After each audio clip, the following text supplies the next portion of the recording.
I'm done. I told you I was done. We're over. We're not over. We're not ever gonna be over. I am never going to be over you. Your wife is at Blair House and she's about to explode your political career. You'll never get reelected if you don't get her back. Your time as president will be over and you're worried about getting your mistress back? How many times do I need to tell you that you're more than that? Come back to me. Forgive me. I love you. Please stop. Please stop getting my hopes up. Just stop. I can't stop. I won't. Olivia. I am not a toy you can play with when you're bored or lonely or horny. I am not the girl the guy gets at the end of the movie. I am not a fantasy. If you want me, earn me. Until then, we are done. All right, so for those who are not familiar with that clip is from the hit TV show Scandal. And the characters in the reference clip include Olivia Pope and Fitz. Now, the reason why I wanted to utilize both of those characters as our muse today in this analysis is I want to depict the dangers of attempting to navigate systems of power while mixing pleasure within it. I know a lot of us have heard the saying that business and pleasure do not mix, and it's very true, especially when we think about it through the lens of power, whether it be attaining power for ourselves, protecting power, and sustaining it. So pleasure oftentimes makes people vulnerable, especially when they do not have strong boundaries and parameters in place. Olivia Pope and Fitz dynamic specifically is the perfect depiction of the dangers of mixing work or business, with pleasure, especially when we talk about sustaining power.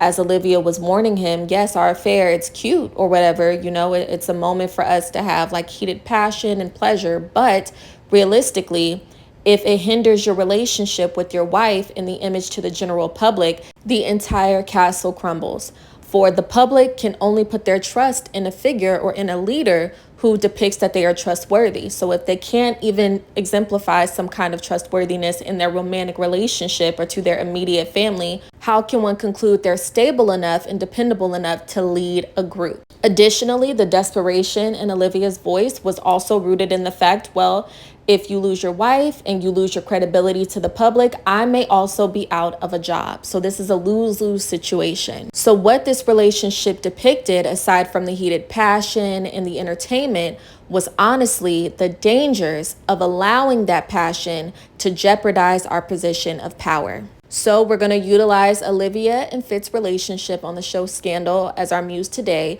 to depict how important it is to have boundaries in place when we are navigating systems of power, and romance is no exception. So without further ado, let's go ahead and hop right into this analysis.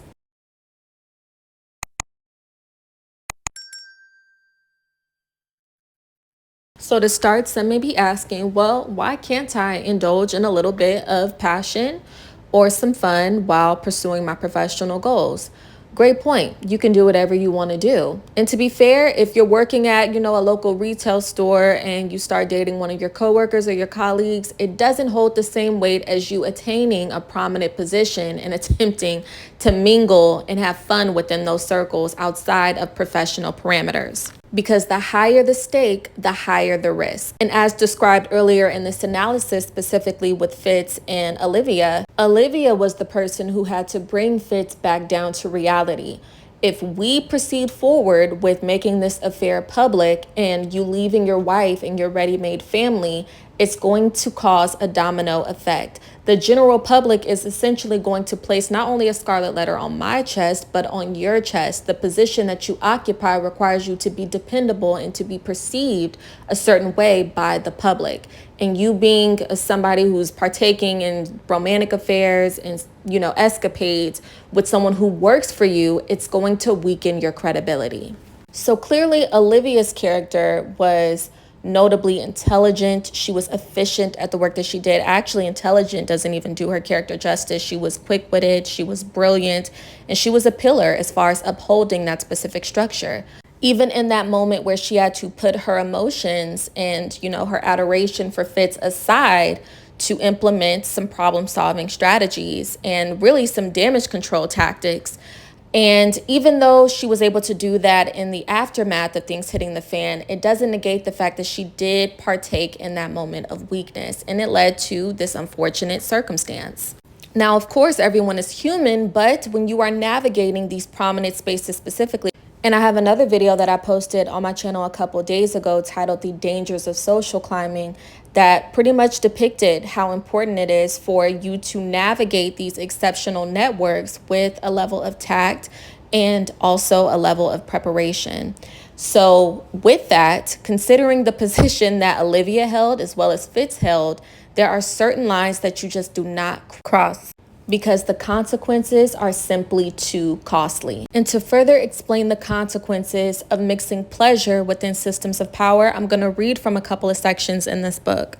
In the first section I want to read from is Love versus Power. Navigating systems of power rarely offers the opportunity for true love. Love and power often do not mix within such environments. Love makes an individual vulnerable, a liability in spaces where power reigns. As discussed in the previous section, caution is crucial if romance crosses one's path in these environments. It's common for people to exploit others' love as a means to gain or maintain power. And the next section I want to read from is Mate to Master. One timeless and highly effective strategy for exerting influence is manipulating a person's will under the guise of romance. By leveraging intimacy, gaining control over someone and keeping them firmly within your influence becomes easier. Many people mistakenly equate this tactic solely with physicality, but power is the true weapon. Using intimacy to enslave someone emotionally and mentally is just the tip of the iceberg. At its core, this manipulation ignites vulnerability, trust, and dedication, deeply binding feelings. Passion and temptation, when wielded with precision, become tools for securing dominance. In systems of power, romantic encounters are rarely about forming genuine emotional connections.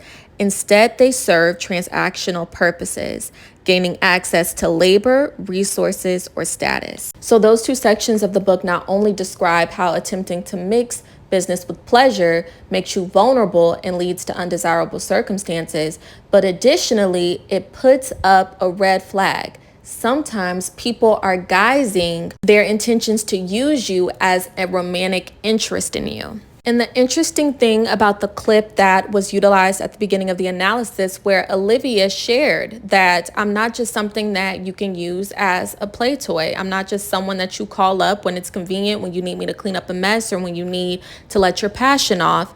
It's interesting that she was noting how she observed that, okay, this dynamic, it seems to mainly benefit you, and I'm just someone who has to wait on your every beck and call. The interesting thing about this dynamic, though, is Olivia benefited from the affair just as much as he did, and she may not have realized or may not have been conscious of the fact that she also was utilizing power in order to keep receiving benefits from her affair and her association with Fitz. Hence why her immediate reaction to the castle crumbling was for him to go back and make things right with his family to essentially save face, because the domino effect, as mentioned earlier, meant that if he lost his credibility with the general public, she may be out of a professional position. So at the surface, when we watch that passionate clip of her being emotional and pointing the finger at him, it's interesting because we might have concluded that it was rooted in heartbreak, but it may not have solely been rooted in heartbreak as much as it may have been a flood of other emotions, such as, if you mess this up, I may also lose my position of power. So in sum, what does Olivia and Fitz teach us? Navigating systems of power requires not taking things personally. You always have to view things logically and objectively.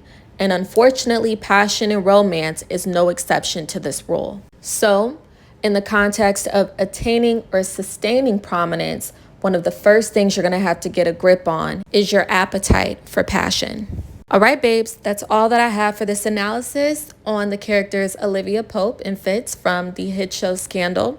But of course, I want to hear you all's perspectives, your comments, your opinions in the comment section below.